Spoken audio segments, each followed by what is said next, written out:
Hello friends, welcome back.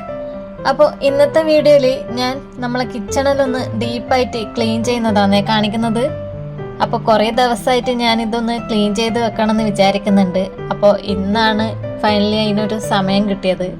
So ഞാൻ ഇതെല്ലാം ഒന്ന് പ്രോപ്പറായി ക്ലീൻ ചെയ്യാമെന്ന് വിചാരിച്ചു. സത്യത്തിൽ kitchen is the heart of our home എന്നല്ലേ പറയാറ്.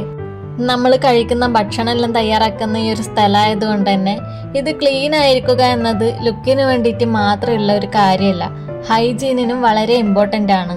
സോ നമ്മൾ ഡെയിലി ഇങ്ങനെ ക്ലീൻ ചെയ്യുന്നുണ്ടെങ്കിലും ഇതുപോലെ ഡീപ്പ് ക്ലീനിങ് ഒന്നും ചെയ്തില്ലെങ്കിൽ നമ്മൾ കണ്ണ് കാണാത്ത പൊടിയും അതുപോലെ ഓയിലെല്ലാം അടിഞ്ഞു കൂടിയിട്ട് ഭയങ്കര അഴുക്ക പിടിച്ചിരിക്കും. സോ ഞാനിത് ഫസ്റ്റായിട്ട് നമ്മൾ ഈ കബോർഡെല്ലാം ഒന്ന് ക്ലീൻ ചെയ്യാൻ വേണ്ടിയിട്ടാണ് പോകുന്നത്. അപ്പോൾ ഞാൻ ആദ്യം തന്നെ നമ്മളെ കബോർഡിലെ ഈ സ്പൈസ് ബോട്ടിലെല്ലാം ഒന്ന് പുറത്തേക്ക് എടുത്ത് വെക്കുന്നുണ്ട്. ഇങ്ങനെ എല്ലാം റിമൂവ് ചെയ്താൽ മാത്രമാണ് ഈ അകത്തിലെ ഷെൽഫെല്ലാം പ്രോപ്പർലി നമുക്ക് ക്ലീൻ ചെയ്യാൻ പറ്റുക.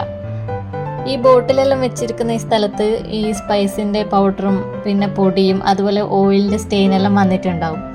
നമ്മൾ ഈ പുറത്തുനിന്നെല്ലാം നോക്കുമ്പം നമ്മൾ ക്ലീൻ ആയിട്ടായിരിക്കും കാണുക, പക്ഷേ ഈ ബോട്ടിലെല്ലാം മാറ്റുമ്പോൾ ആണ് ശരിക്കും ഇതിൻ്റെ അവസ്ഥ കാണാൻ പറ്റുക. അതുകൊണ്ട് ഞാനിവിടെ മൊത്തത്തിൽ ഒരു തുണി എടുത്തിട്ട് നല്ലോണം ഒന്ന് തുടച്ച് ക്ലീൻ ചെയ്ത് കൊടുക്കുന്നുണ്ട്. ആദ്യം ഒരു ഉണങ്ങിയ തുണി കൊണ്ട് ഞാൻ ഈ പൊടിയെല്ലാം ഒന്ന് തുടച്ചു കൊടുക്കുന്നുണ്ട്. അതിനുശേഷം ഞാൻ പിന്നെ ഈ തുണിയിൽ തന്നെ കുറച്ച് വെള്ളമാക്കിയിട്ട് നല്ലോണം ഒന്ന് തുടച്ചെടുക്കുന്നുണ്ട്. ഇങ്ങനെ ചെയ്യുമ്പം ഈ പൊടിയും ഇതിനകത്തിലെ ഈ സ്റ്റിക്കി ഗ്രീസ് എല്ലാം എളുപ്പത്തിൽ പോയിക്കോളും. എനിക്ക് പേഴ്സണലി ഇങ്ങനെ ഡീപ്പ് ക്ലീനിങ് എല്ലാം ചെയ്യുന്ന സമയത്ത് ടോപ്പ് ടു ബോട്ടം ക്ലീൻ ചെയ്യാനാണ് ഭയങ്കര ഇഷ്ടം.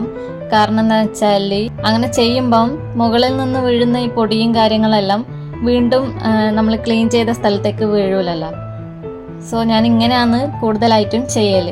ഇനി ഇതാ ഈ കാണുന്ന ഈ ബോട്ടിലെല്ലാം ഒന്ന് ക്ലീൻ ചെയ്തെടുക്കണം. അപ്പോൾ ബോട്ടിൽ എന്തായാലും നമ്മൾ ക്ലീൻ ചെയ്തെടുക്കണം, കാരണം നമ്മൾ ഈ ദിവസം കൈ കൊണ്ടെല്ലാം എടുക്കുന്ന സാധനമാണ് ഇതെല്ലാം. അപ്പോൾ മഞ്ഞൾ, മുളക്, മല്ലി ഇതെല്ലാം നമ്മൾ ഡെയിലി യൂസ് ചെയ്യുന്നതാണ്. അപ്പോൾ കുക്ക് ചെയ്യുന്ന സമയത്ത് കയ്യിൽ ഓയിലെല്ലാം ഉണ്ടെങ്കിൽ അതും ബോട്ടിലാവും, പിന്നെ പൊടി പിടിക്കും. അങ്ങനെ കുറച്ച് ദിവസം കഴിഞ്ഞാൽ അത് ഈ ബോട്ടിൽ ഇങ്ങനെ സ്റ്റിക്കി ആയിട്ടുണ്ടാവും. പലപ്പോഴും നമ്മൾ ബോട്ടിലിനുള്ളിലെ സ്പൈസ് എല്ലാം ക്ലീൻ ആയിട്ടാണ് ഉണ്ടാവുക, പക്ഷേ ബോട്ടിലിന് പുറത്ത് നോക്കുമ്പം അതിൻ്റെ ഈ അടപ്പിൻ്റെ ഭാഗം അല്ലെങ്കിൽ അടിഭാഗം നമ്മൾ ഈ പിടിക്കുന്ന ആ ഒരു ഭാഗമെല്ലാം ഭയങ്കര കച്ചറയായിട്ടാണ് ഉണ്ടാവുക. അതുകൊണ്ട് തന്നെ ഞാൻ ഈ ഒരു ബോട്ടിലെല്ലാം ഒരു ടവലുകൊണ്ട് നല്ലോണം ഒന്ന് തുടച്ചെടുത്തിട്ടാണ് വെച്ചിട്ടുള്ളത്.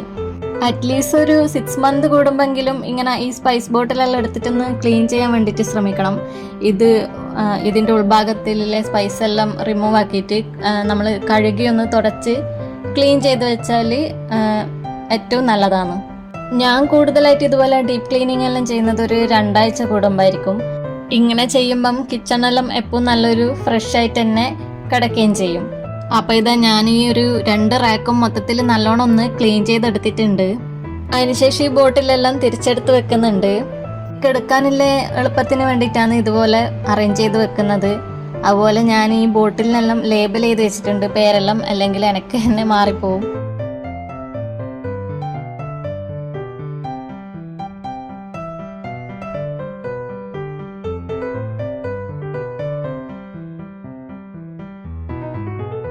ഇനി ചെയ്യാൻ പോകുന്നത് ഈ ഒരു കൗണ്ടർ ടോപ്പും പിന്നെ ഗ്യാസ് സ്റ്റവ് എല്ലാം ക്ലീൻ ചെയ്യുന്നതാണ്. അപ്പോൾ ആദ്യം തന്നെ കൗണ്ടർ ടോപ്പിൽ വെച്ചിട്ടില്ല എല്ലാ സാധനവും ഞാൻ ഇവിടുന്ന് മാറ്റി വെക്കുന്നുണ്ട്. അതായത് മിക്സി, പിന്നെ ഈ ഒരു സ്റ്റാൻഡ്, അതുപോലെ ചെറിയ ചെറിയ സാധനങ്ങളെല്ലാം ഞാൻ മാറ്റി കൊടുക്കുന്നുണ്ട്. നമ്മൾ പലപ്പോഴും ഈ ഐറ്റംസിൻ്റെ ഈ ചുറ്റുമുള്ള ഭാഗം മാത്രമായിരിക്കും ക്ലീൻ ചെയ്യുന്നത്.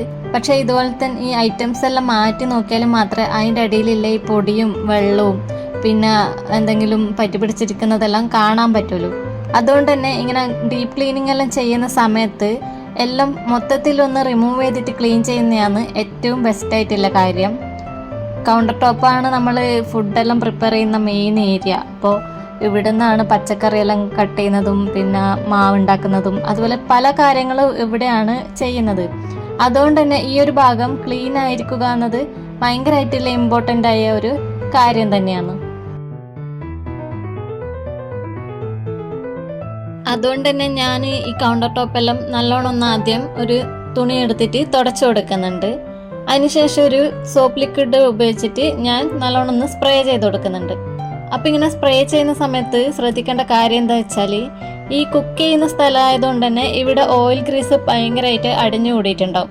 എസ്പെഷ്യലി നമ്മൾ ഈ ഗ്യാസ് സ്റ്റൗവിൻ്റെ ചുറ്റുമുള്ള ഭാഗത്തിലെല്ലാം നമ്മൾ ദിവസം ശ്രദ്ധിക്കാത്ത രീതിയിൽ ചെറിയ ചെറിയ ഓയിൽ ഡ്രോപ്സ് എല്ലാം ഉണ്ടാവും. അപ്പം നമ്മൾ ആദ്യം കണ്ടിട്ടില്ലെങ്കിലും പിന്നെ കുറച്ച് ദിവസം കഴിയുമ്പോഴായിരിക്കും അത് സ്റ്റിക്കായിട്ട് കാണുന്നത്.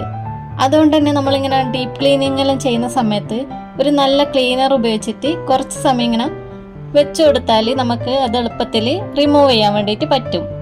ഇനി ഒരു സ്ക്രബ്ബർ ഉപയോഗിച്ചിട്ട് ഞാനിവിടെ നല്ലോണം ഒന്ന് ഉരച്ച് ക്ലീൻ ചെയ്ത് കൊടുക്കുന്നുണ്ട്. ഈ ഒരു ഗ്യാസ് സ്റ്റൗവിൻ്റെ ചുറ്റും അതുപോലെ സൈഡ് ഭാഗത്തും പിന്നെ കോർണറിലും എല്ലാമാണ് കൂടുതലായിട്ടും ശ്രദ്ധിക്കേണ്ടത്. ഇങ്ങനെ കുക്കെല്ലാം ചെയ്യുന്ന സമയത്ത് ഓയിലെല്ലാം കൂടുതലായിട്ടും ഡ്രോപ്പ് ആവുന്നത് ഈ ഒരു ഏരിയയിലായിരിക്കും. അപ്പം ഞാൻ ഇത് നല്ല സ്ലോലി ആയിട്ടാണ് റബ്ബ് ചെയ്യുന്നത്. വീഡിയോയിൽ കുറച്ച് ഫാസ്റ്റ് ആയിട്ടായിരിക്കും നിങ്ങൾ കാണുന്നുണ്ടാവുക. അപ്പോൾ മൊത്തത്തിൽ ഞാൻ ഈ ഒരു ഗ്യാസ് സ്റ്റൗവും പിന്നെ ഈ കൗണ്ടർ ടോപ്പെല്ലാം നല്ലോണം ഒന്ന് റബ്ബ് ചെയ്ത് കൊടുക്കുന്നുണ്ട്.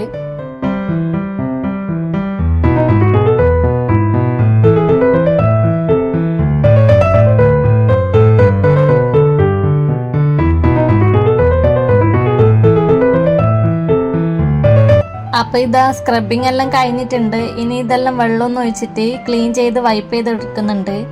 അപ്പം ഇങ്ങനെ വെള്ളമെല്ലാം ഒഴിക്കുമ്പോൾ തന്നെ ഈ സോപ്പും അതുപോലെ തന്നെ അഴുക്കെല്ലാം ഇങ്ങനെ ഒഴുകി പോകുന്നത് നമുക്ക് കാണാൻ പറ്റും. ഗ്യാസ് സ്റ്റോപ്പെല്ലാം നല്ലോണം ഒന്ന് കഴുകി തുടച്ചെടുത്തിട്ടുണ്ട്. ഇപ്പം കാണുമ്പോൾ തന്നെ മനസ്സിലാവുന്നുണ്ടാവും എത്രത്തോളം കച്ചറ ഉണ്ടായിട്ടുണ്ടാവും എന്നും അതുപോലെ എത്രത്തോളം ക്ലീൻ ആയിട്ടുണ്ടാവുമെന്നും നിങ്ങൾക്ക് കാണുമ്പോൾ തന്നെ മനസ്സിലാവുന്നുണ്ടാവും. അതുപോലെ ഇതിൻ്റെ അടിഭാഗത്തെല്ലാം ഞാൻ വെള്ളം ഒഴിച്ചിട്ട് നല്ലോണം വൈപ്പ് ചെയ്ത് കൊടുക്കുന്നുണ്ട്. ഇങ്ങനെ വൈപ്പ് ചെയ്യുമ്പം തന്നെ ഇതാ കണ്ടില്ലേ, നല്ല അഴുക്കുണ്ട്. കാരണം ഈ വെള്ളത്തിൻ്റെ കളർ കാണുമ്പോൾ തന്നെ നിങ്ങൾക്ക് മനസ്സിലാവുന്നുണ്ടാവും എത്രത്തോളം അഴുക്ക് പിടിച്ചിട്ടുണ്ടെന്ന്. ഞാനൊരു 2-3 പ്രാവശ്യം ഇങ്ങനെ വെള്ളം ഒഴിച്ച് ക്ലീൻ ചെയ്ത് വൈപ്പ് ചെയ്ത് കൊടുക്കുന്നുണ്ട്. എനിക്ക് മാത്രമേ മൊത്തത്തിൽ ക്ലീൻ ആയിട്ട് കിട്ടുള്ളൂ.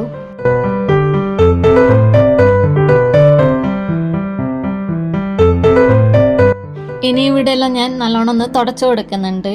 നോക്കിയാൽ തന്നെ മനസ്സിലാവുന്നില്ലേ, ഗ്യാസ് സ്റ്റൗവും അതുപോലെ ഈ കൗണ്ടർ ടോപ്പ് എല്ലാം നല്ല നീറ്റായിട്ട് കാണുന്നുണ്ട്.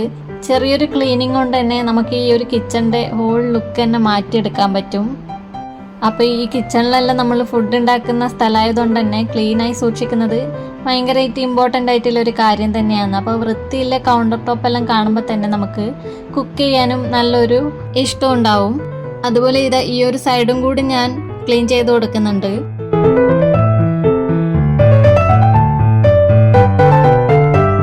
അതിനുശേഷം ഞാൻ വാഷ് ബേസിനും കൂടി ക്ലീൻ ചെയ്യുന്നുണ്ട്.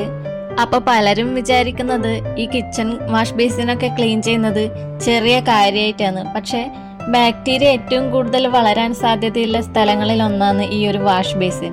അതുകൊണ്ട് തന്നെ ഇത് റെഗുലറായി ക്ലീൻ ചെയ്യുന്നത് ഇമ്പോർട്ടൻ്റ് ആയിട്ടുള്ളൊരു കാര്യമാണ്.